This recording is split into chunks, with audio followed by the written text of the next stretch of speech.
Peace everyone, Unmask Art here, and today I'm sharing a mermaid pastel project I recently completed. This will be just the time-lapse version of it. However, if you'd like to watch the full real-time tutorial of this project, you can get that over on my Patreon page.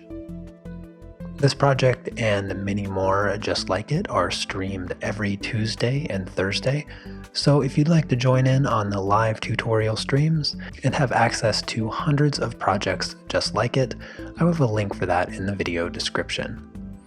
Let me start off by mentioning what supplies I used for this pastel painting. The paper I am working on is, of course, the one and only Clairefontaine pastel mat. For the pastels, I am using Schmincke soft pastels and Carbothello pencils. I will have links to those in the description also. One of the other tools I use that I always get asked about is the soft tool by Pan Pastel.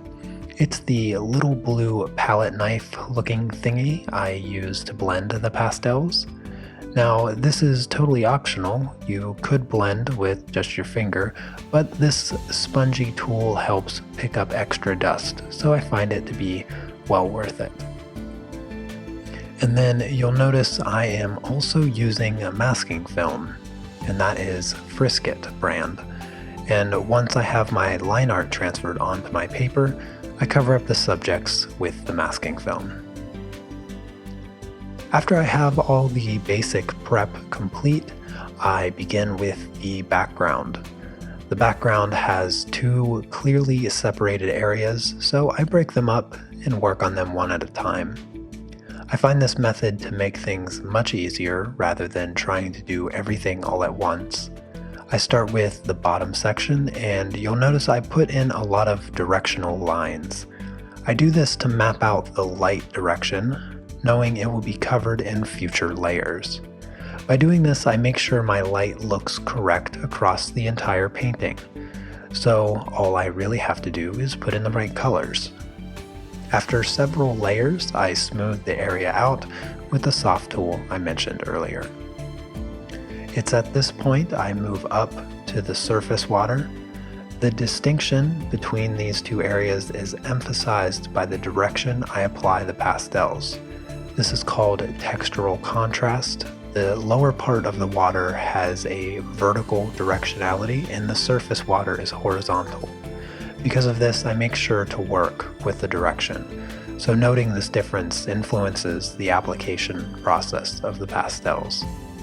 So I keep all of my lines moving horizontal in the surface water. The way I broke up the surface water with my original line art turns it into kind of a paint by numbers. Though it helps, taking your time is still a necessity. And after I have the paper covered with a good foundation, I go back through and rework the entire background in order to get it to look like what I want. I fine-tune the contrast in the bottom and add some bubbles and highlights to the surface water. Only once I have it looking right do I move on to the rest of the project. Even as patient as I am, I still have to put in effort not to rush. I really wanted to take my time here and get it looking right. After I have the background all finished, I start on the dolphins. This is also where I start using the Carbothello pencils.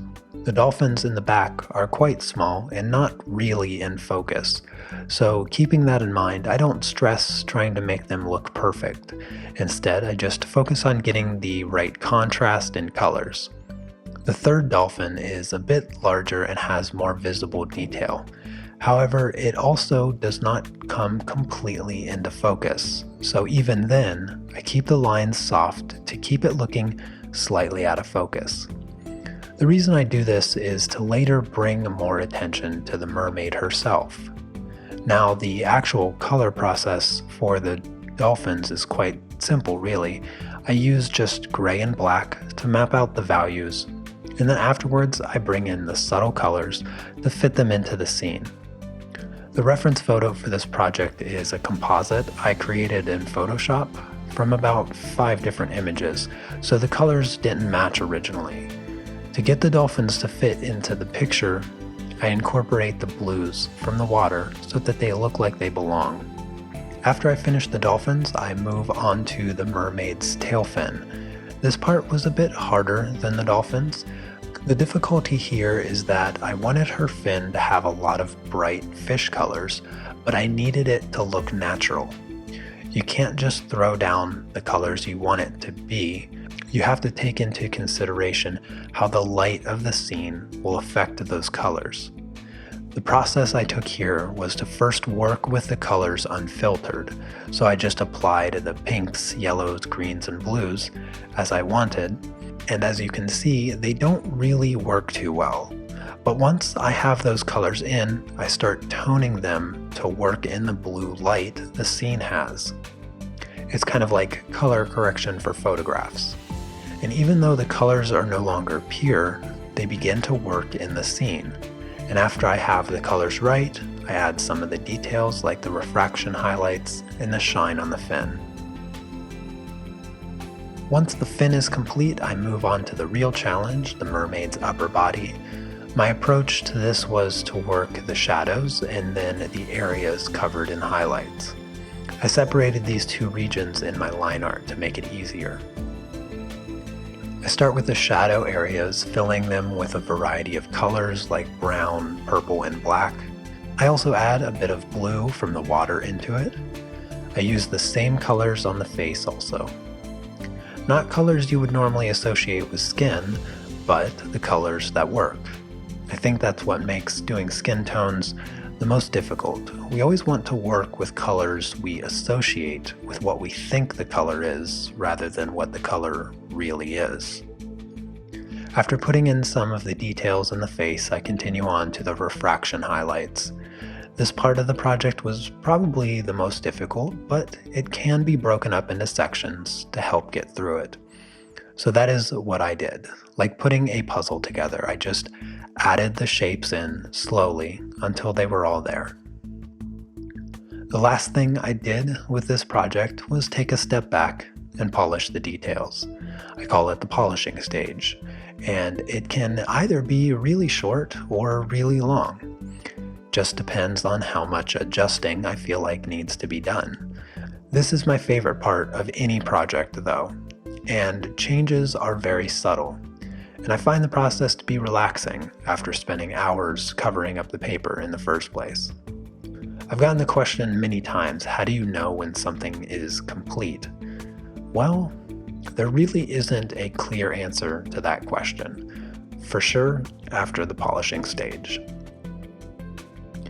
Alright everyone, here is the finished pastel painting. I hope you enjoyed this project and learned something along the way.